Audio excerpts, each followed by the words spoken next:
بسم اللہ الرحمن الرحیم۔ خوش آمدید درس قرآن کے پروگرام میں آج ہم صبر کے بارے میں پڑھیں گے۔ صبر کے معنی کیا ہے اور قرآن مجید صبر کے بارے میں کیا کہتا ہے۔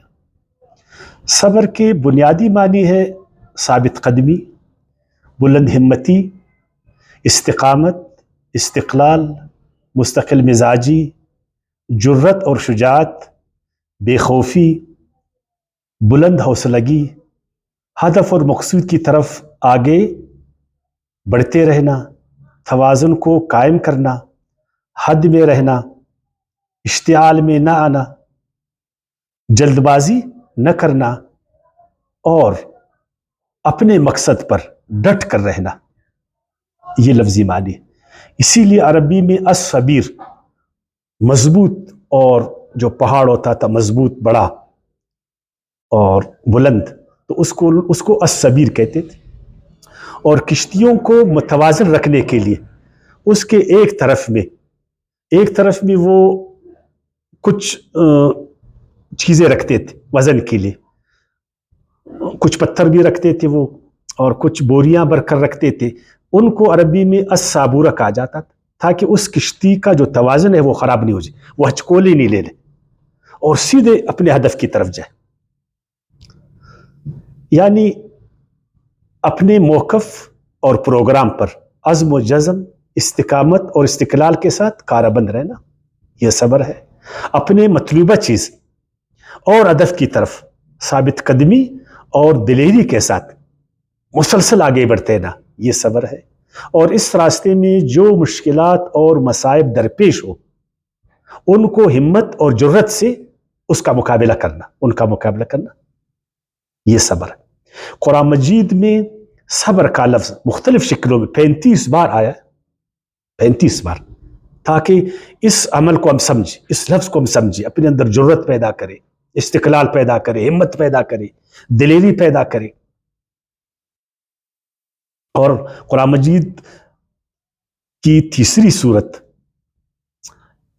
سورہ آل عمران آیات 145 میں اللہ تعالیٰ نے فرمایا وَكَأَيٍّ مِّن نَبِيٍّ قَاتَلَ مَعَهُ رِبِّيُّونَ كَثِيرٌ، کتنے نبی تھے جن کے پاس اللہ والے ساتھی تھے، انہوں نے حق کے لیے ظلم کے خلاف، باطل کے خلاف لڑائیاں لڑی، ظلم کے خلاف، باطل کے خلاف، فتنے کے خلاف، حق کی سر بلندی میں، انسانوں کی آزادی کے لیے، اللہ کے دین کو قائم کرنے کے لیے۔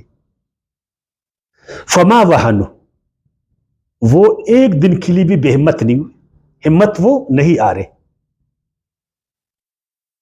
لما اصابہم فی سبیل اللہ، اس راستے میں جو بھی ان کو مشکلات آئی، جو بھی تکلیفیں آئے باطل قوتوں کی طرف سے، ظالم قوتوں کی طرف سے، سامنے فرعون ہے، سامنے نمرود ہے، سامنے ابو جہل ہے، قارون ہے، حامان ہے، سامری ہے، لیکن انبیاء کرام اور ان کے سچے ساتھی انہوں نے ہمت دکھایا، کمزوری نہیں دکھائی، وما ضعفوا، اور انہوں نے ضعف بھی نہیں دکھایا، وما استکانوا، اور وہ دبے نہیں دشمن کے آگے سے، دبے نہیں، بلکہ انہوں نے سر اٹھا کر بات کی۔ واللہ یحب الصابرین، اور اللہ تعالیٰ ایسے صبر کرنے والوں کو بہت پسند کرتے، جو دبتے نہیں ہے ظلم کے سامنے، جو جھکتے نہیں ہے ظلم کے سامنے، جو ڈرتے نہیں ہے ظلم کے سامنے، جو بیٹھتے نہیں ہے ظلم کے سامنے، مردانوار آگے بڑھتے، اللہ ان کو پسند کرتا ہے۔ ان لوگوں کو پسند نہیں کرتا ہے جو بے ہمت لوگ، جو خوفزدہ لوگ، جو ظلم کے آگے جھکتے ہیں، جو ظلم سے ڈرتے ہیں۔ سورہ انفال کی آیات 65 میں اللہ تعالیٰ نے فرمایا إِن يَكُن مِّنكُمْ 20 صَابِرُونَ يَغْلِبُوا 200، اگر تم 20 صابر لوگ، دلیر لوگ، باہمت لوگ ہو، شجاعت والے لوگ ہو، مستقل مزاج ہو، تم اشتعال میں نہیں آتے ہو، غصے پر تم کو قابو ہے، تمہارا توازن برقرار ہے، تو 200 پر تم غالب ہو، 200 پر۔ لیکن افسوس کا مقام یہ ہے کہ آج مظلوم کروڑوں میں ہے اور ظالم سینکڑوں میں ہے، مظلوم کروڑوں میں ہے ظالم سینکڑوں میں، یہ کروڑوں مظلوم سینکڑوں ظالموں سے ڈرتے، سینکڑوں ظالموں کا مقابلہ نہیں کر سکتے، ان کے سامنے کھڑے نہیں ہو سکتے، ان کے آگے بول نہیں سکتے، ان کے آگے دبے ہوئے، تکلیف کو برداشت نہیں کر سکتے، مصیبت کو برداشت نہیں کر سکتے، اس کا مقابلہ نہیں کر سکتے۔ اور فطرت کا قانون اور سبق بھی یہی ہے کہ زندگی کی بقا کے لیے، زندگی کی بقا کے لیے، آگے بڑھنے کے لیے، زندگی کو قائم کرنے کے لیے مسلسل جدوجہد ضروری ہے، مسلسل جدوجہد، کیونکہ یہ مقابلے کی دنیا ہے۔ جو رہ گیا پیچھے پھر وہ رہ گیا، جو ڈر گیا پھر وہ مر گیا، جو پاؤں کے نیچے آیا نا پھر وہ دب گیا۔ یہ فطرت کا قانون۔ اسی لیے مظلوم آج جو ہے نا پیچھے ہے، آج دبے ہیں، آج مرے ہیں، فطرت سے انہوں نے سبق نہیں سیکھا، وہ ڈر گئے، جس دن وہ ڈر گئے اس دن وہ مر گئے۔ لیکن ابھی مسئلہ کیا ہوا؟ مسئلہ یہ ہوا کہ جو ظالم لوگ تھے انہوں نے جب دیکھا کہ قرآن مجید کے یہ جو اصطلاحات، یہ جو الفاظ، یہ جو سبق، اگر اس کو قرآن والوں نے پڑھا، اہل قرآن نے، اگر مسلمانوں نے اس کو سمجھا تو یہ تو ظلم کے خلاف کھڑے ہو جائیں گے، یہ تو ظلم کا مقابلہ کریں گے، یہ تو ظالم سے نہیں ڈریں گے۔ اگر ان کو نبیوں کے طریقے کا پتہ چلا، اگر قرآن کی تعلیمات کا ان کو پتہ چلا، اگر انہوں نے فطرت کو جانا، یہ تو ریزسٹ کریں گے، تو مقابلہ کریں گے۔ اور یہ تو کروڑوں کی تعداد میں، ہم دنیا میں سینکڑوں کی تعداد میں، دنیا میں ظالموں کی تعداد 1% بھی نہیں ہے، 1% بھی نہیں ہے، اور ان کی تعداد 99% سے بھی زیادہ ہے۔ اگر قرآن کا یہ سبق ان کے ذہن میں بیٹھا اور انہوں نے ہمت دکھائی تو ہم پھر ظلم نہیں کر سکیں گے۔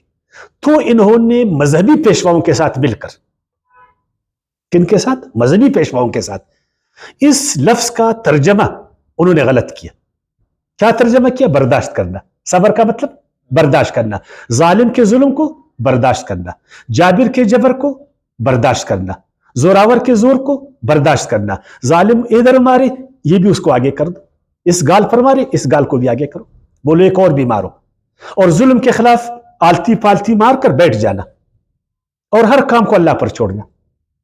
بس ہم لوگ صبر والے لوگ، ہم لوگ صبر والے لوگ، ظالم جو بھی کرتا ہے ہم نے صبر کرنا ہے، برداشت کرنا ہے۔ وہ ایک تپڑ مارتا ہم کہتے 2 اور مار دو، وہ ایک جوتا مارتا ہم کہتے 10 جوتے اور مار دو۔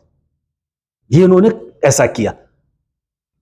سقراط کہا کرتے تھے، سقراط جو بہت بڑا فلسفی ہے، اپنے شاگردوں کو کہ میرے شاگردوں الفاظ کو غلط معنی میں مت استعمال کرو، اگر تم نے الفاظ کو غلط معنی میں استعمال کیا تو اسی سے دنیا میں فساد پیدا ہو جائے گا۔ اور واقعی میں جب ہم نے صبر کا معنی غلط استعمال کیا تو کتنا بڑا فساد، کتنا ظلم ہو رہا ہے، کتنے لوگ مظلوم ہیں، کتنے لوگ ڈرے ہوئے، کتنے لوگ سہمے ہوئے۔ وہ کہتے ہیں نا مشہور، ایک وہ کہتے ہیں جس دن پہلے ظالم نے ظلم کیا اور پہلے انسان نے اس ظلم کو برداشت کیا، پہلے انسان نے ظلم کیا اور پہلے انسان نے اس کو برداشت کیا، ادھر سے ظلم شروع ہوا۔ اگر وہ پہلا انسان اس دن اپنے حق کے لیے کھڑا ہوتا تھا، اس ظالم انسان کو پکڑ لیتا تھا گریبان سے، تو وہ ظالم بھی نہیں رہتا، مظلوم بھی رہتا، اور ظلم بھی ختم ہوتا۔ لیکن اس نے ایک مسئلہ کھڑا کر دیا، اور ابھی اسی مظلوم کے نقش پر ہم سب چل رہے ہیں۔ ظالم ظلم کر رہے، ہم بھگت رہے، اور ہم کہہ رہے کہ ہم خیر کا کام کر رہے ہیں، اللہ ہم سے راضی نہیں۔ ظالم اور مظلوم، قاتل اور مقتول دونوں برابر کے شریک، دونوں برابر کے شریک۔ وما علینا الا البلاغ۔